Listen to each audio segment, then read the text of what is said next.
وہ اٹھ کر کمرے میں ٹہلنے لگی۔ وہ ہاشم مبین سے ڈرتی تھی اور جانتی تھی کہ وسیم ان سے اس بات کا ذکر ضرور کرے گا۔ وہ ان کے رد عمل سے خوفزدہ تھی۔ وسیم نے ہاشم مبین کو امامہ کے ساتھ ہونے والی بحث کے بارے میں بتا دیا تھا، مگر اس نے بہت سی ایسی باتوں کو سینسر کر دیا تھا جس پر ہاشم مبین کے بھڑک اٹھنے کا امکان تھا۔ اس کے باوجود ہاشم مبین دم بخود رہ گئے تھے، یوں جیسے انہیں سانپ سونگھ گیا ہو۔ یہ سب تم سے امامہ نے کہا ہے؟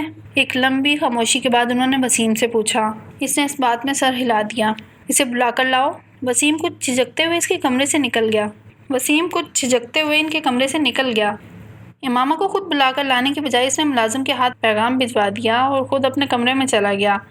وہ امامہ اور ہاشم مبین کی گفتگو کے دوران موجود رہنا نہیں چاہتا تھا۔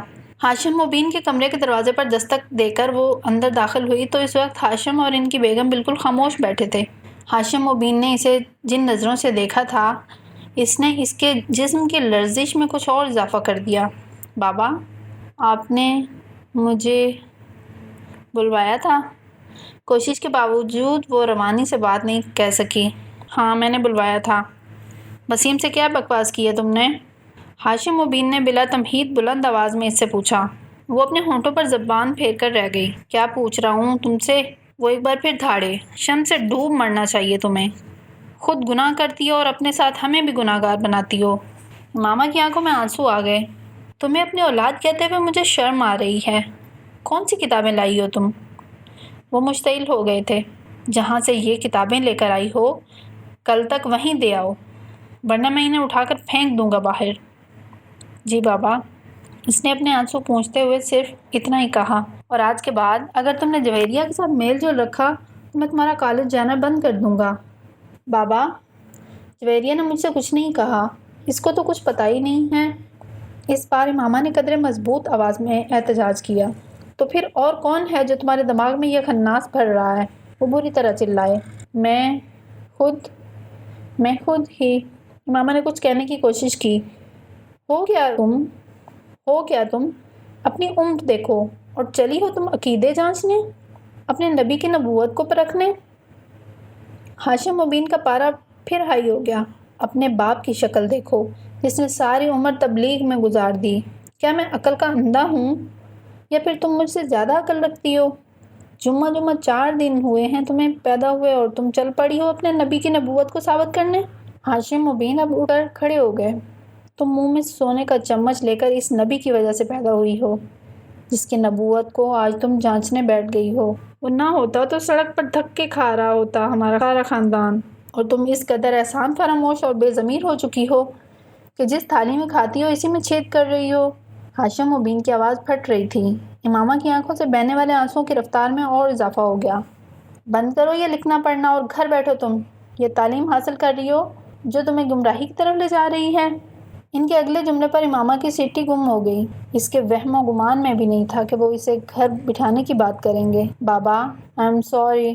ان کے ایک جملے نے اسے گھٹنے ٹیکنے پر مجبور کر دیا تھا۔ مجھے تمہارے کسی ایکسکیوز کی ضرورت نہیں ہے۔ کہہ دیا کہ گھر بیٹھو تو گھر بیٹھو۔ بابا، میرا یہ مطلب تو نہیں تھا۔ پتہ نہیں وسیم، اس نے آپ سے کس طرح بات کی ہے؟ اس کے آنسو اور تیزی سے بہنے لگے۔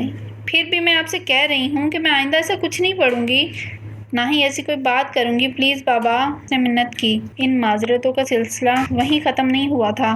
اگلے کئی دن تک وہ ہاشم مبین سے معافی مانگتی رہی اور پھر تقریباً 1 ہفتے کے بعد وہ نرم پڑ گئے تھے اور انہوں نے اسے کالج جانے کی اجازت دے دی تھی، مگر اس 1 ہفتے میں وہ اپنے پورے گھر کی لعنت ملامت کا شکار رہی تھی۔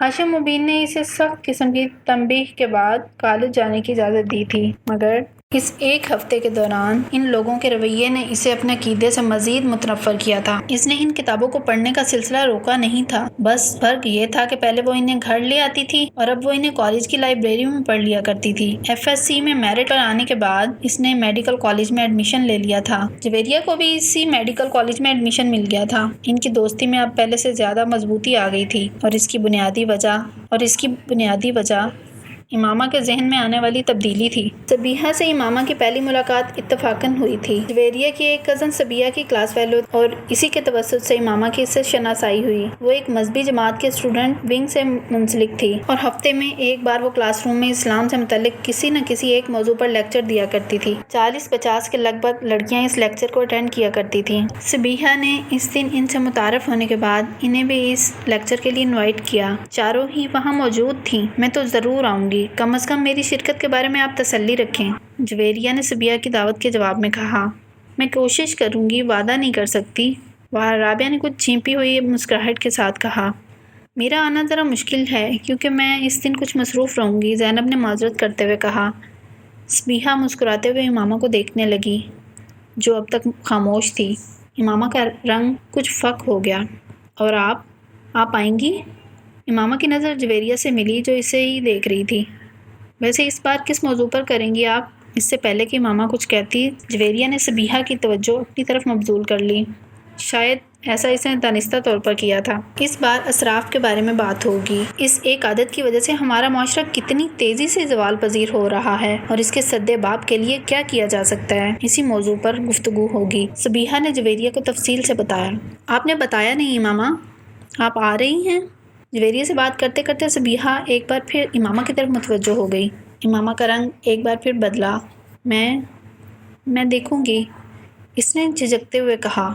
مجھے بہت خوشی ہوگی اگر جویریہ کے ساتھ آپ تینوں بھی آئیں۔ اپنے دین کی بنیادی تعلیمات کے بارے میں ہمیں روز نہیں تو کبھی کبھار کچھ علم حاصل کرنے کی کوشش کرنی چاہیے۔ صرف میں ہی لیکچر نہیں دیتی ہوں، ہم جتنے لوگ بھی اکٹھے ہوتے ہیں ان میں سے کوئی بھی اس موضوع پر گفتگو کرنے کے لیے آزاد ہوتا ہے جسے ہم نے منتخب کیا ہوتا ہے، اور اگر آپ میں سے کسی خاص موضوع کے حوالے سے بات کرنا یا کچھ بتانا چاہے تو ہم لوگ اسے بھی ارینج کر سکتے ہیں۔